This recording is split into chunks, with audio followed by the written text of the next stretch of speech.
سائے کی طرح ساتھ پھریں سر و سنوبر، تو اس قد دلکش سے جو گلزار میں آوے۔ اب اس کا پورا منظر جو ہے وہ ایک گیت کے پہلے مرحلے کی شکل میں تو سامنے آ جاتا ہے، لیکن اس منظر میں جو گہرائی اور توازن ہے اس کے اینڈ تک پہنچنے کا راستہ کسی آنکھ کے پاس نہیں ہے۔ آنکھ جتنا کچھ منظر کو دیکھ سکتی ہے وہ اس منظر میں صرف ہونے کے باوجود یہ منظر اپنی دید کے کچھ مراحل کو برقرار رکھتا ہے۔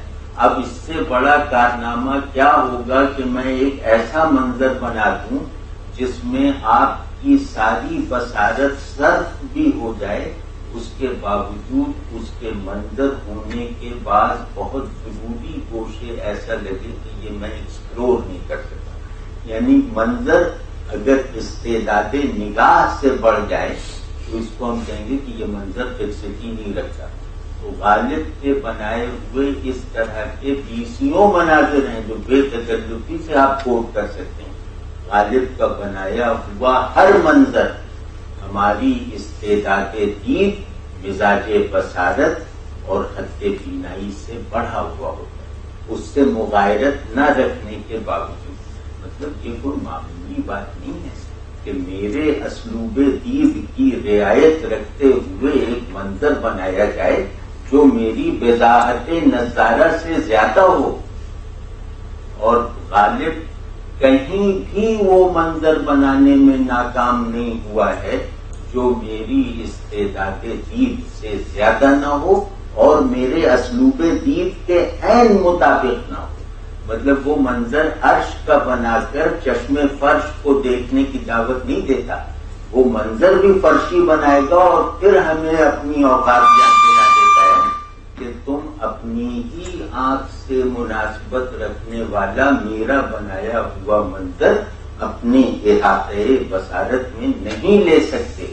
اور غالب کا یہ چیلنج اس کی بنائی ہوئی ہر امیج میں برقرار۔ نالا جیسے گرد ہے، گویا گردش سیارہ کی آواز، نالا گویا گرد، اس کا پہلا مثال مجھے یاد نہیں لیکن پہلا ایسے ہی تھا، نالا گویا گردش سیارہ۔ ہم نالے پہ 50 نالا جو ہے وہ ہر شاعر سے بنیادی الفاظ میں سے ایک رہا ہے روایت، اور ایک سے ایک شعر اس میں کہے گئے، لیکن آپ یہ بتائیے کہ یہ جو نالے کو مصور کیا ہے اور اس تصویر میں یہ تصویر سماعت کا بھی تقاضا کر رہی ہے اور بصارت کا تقاضا بھی کر رہی ہے۔ یہ امیج کبھی آیا ہے؟ مطلب آدمی کو ایک دم لگتا ہے کہ وہ پرانی آنکھوں کے ساتھ ایک بالکل نئے منظر میں داخل ہو رہا ہے۔ نالا گویا گردش سیارہ کی آواز ہے، اور اس کی اسی شدت مطلب اس امیج میں شدت اتنی ہے کہ عقل وغیرہ بھی اس کی معنویت کے آگے بے بسی محسوس۔ اب میں اس میں بڑے بڑے معنی نکال سکتا ہوں کہ نالا اور گردش سیارہ گویا کائنات اور انسان ایک سبسٹنس آف بینگ سے ہیں، اس کے بہت بڑے بڑے معنی نکل سکتے ہیں، لیکن یہ کہ اس میں جو امیج کی ایک ندرت ہے اور امیج کی جو ایک وہ ہے وہ ان کے اندر پائے جا سکنے والے تمام معانی سے زیادہ میننگ فل ہے۔ تو غالب معنی کی جمالیاتی تشکیل کرتے ہیں۔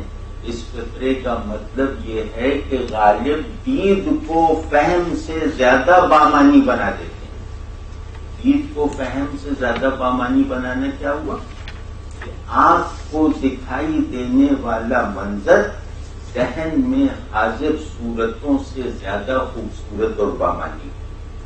یہ غالب جو جس کا بنایا ہوا ہر منظر عقل کو اپنی فارملائزیشن پہ شرمندہ کر دیتا ہے۔ کانٹ نے کہا نا، کانٹ نے بتایا کہ عقل ہے فارملائزر ہے۔ فارملائزر کے دو مفہوم ہوتے ہیں نا، ایک یہ کہ تصور وہ محسوسات کو صورت دینا، اور دوسرے یہ ہے کہ صورت کو اپلائی کرنا مجرد طریقے سے۔ تو گویا وہ اس نے بتایا کہ عقل کا پورا ساز و سامان صورت پر مبنی ہے۔ اب غالب کو ملا کے عقل کی اس تعریف کے ساتھ دیکھ لیجیے، وہ مجھے نہیں لگتا کہ اگر عقل ڈھنگ کی ہے تو وہ ایک احساس نفس اور ایک احساس نارسائی غالب کی میزری کے آگے محسوس نہ کرے۔ اگر وہی دیکھ کر تجھ کو چمن بست نمو کرتا ہے، خود بخود پہنچے ہے گل گوشے دستار کے پاس۔ اب ہیں زوال آمادہ اجزا آفرینش کے تمام، مہر گردوں ہے چراغے رہ گزارے بعد، یہاں ایسی تصویریں کہاں ملتی ہیں؟ اور کیا کہ کائنات کے اسی تصور کی جمالیاتی تشکیل کی ہے جس تصور پہ عقل اور تجربہ وغیرہ، سائنس اور فلسفہ وغیرہ سب پوری طرح راضی ہیں۔ یعنی حرکت اور فنا، یہ دونوں مسلمات عقلی ہیں، ان کو لا کر اس طرح بیان کر دیا ہے کہ اس میں کچھ ایسی معنوی شدت ایڈ کر گئی ہے جو عقل کے لیے بھی یا تو موجب تسکین ہے یا باعث رشک ہے۔ ٹھیک ہے نا؟ تو اسی طرح بہت سے مثال طور پر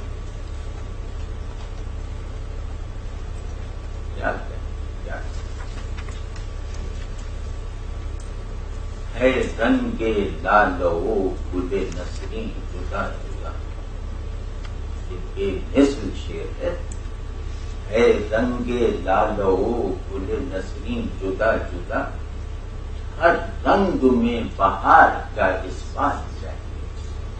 اب اس شعر کو چاہیں تو آپ وحدت الوجود کی طرف لے جائیں، چاہیں تو کسی اور فلسفے آئیڈیالزم کی طرف لے جائیں، چاہیں تو ایک روایتی جو ہے وہ آنٹولوجی کی طرف لے جائیں، لیکن وہ سب جو معنی آپ کو فلسفے نے فراہم کیے ہیں اس مضمون کے بارے میں، یہ مضمون غالب نے دکھا اتنی شدت سے دیا ہے کہ آپ کا سمجھا ہوا پسماندہ لگنے لگتا ہے۔ یعنی وحدت الوجود کے بارے میں آپ کا علم اس شدت اظہار کے آگے لگتا ہے کہ دب گیا ہے یا اس کی آج تکمیل ہو گئی ہے، اسے جو حال درکار تھا وہ غالب نے فراہم کر دیا۔ کیا اسد اٹھنا قیامت قامتوں کا وقت آرائش۔ اور ایک بات بھائی یاد رہے، ہم میں سے کوئی بھی، ہر شخص اس عمر سے زیادہ ہے اس عمر کو پہنچنے تک غالب بڑا شاعر بن چکا تھا، جو 19 برس کی عمر کا شعر، اسد اٹھنا قیامت قامت۔ 30 برس کے بعد انہوں نے تو اردو شاعری ایسی ہی کی، اور اردو شاعری کی طرف سے وہ سیریس تھے ہی نہیں، مطلب ان کی اردو شاعری کا بیشتر حصہ جو ہے 30 برس کی عمر تک مکمل ہو چکا ہے۔ کچھ حصہ ہے جو پھر بڑھاپے میں، اور 22-23 برس کی عمر تک وہ بن چکے تھے جس عظمت سے، جو عظمت ہم مانتے ہیں ان کی، وہ عظمت وہ 22-23 برس کی عمر میں کہہ چکے تھے، جن چیزوں کی بنیاد پر انہیں عظیم مانتے ہیں۔ اب یہی کیا 18-19 برس کی عمر کا شعر ہے کہ اسد اٹھنا قیامت قامتوں کا وقت آرائش، لباس نظم میں بالی گنے مضمون عالی ہے۔ مطلب کوئی سوچ سکتا ہے یہ مطلب کوئی سوچ نہیں سکتا۔ تو دوسرا یہ جو معنی کی جمالیاتی تشکیل، جو اب مطلب سمیٹ کے کہیں، یہ کہ ذہن جن تصورات کو اپنے اندر مرکز کے طور پر رکھتا ہے، ان تصورات کو ایک ایسی طرح سے پریزنس دینا کہ ذہن میں موجود صورتیں اس سے کم تر ہو جائیں، یہ غالب کی معنی آفرینی کا ایک حصہ ہے۔ غالب کی معنی آفرینی کا دوسرا حصہ ہے جسے ہم وٹ کہتے ہیں۔ وٹ کا مطلب یہ، وٹ ابھی ہم کریں گے، وٹ کا مطلب یہ ہے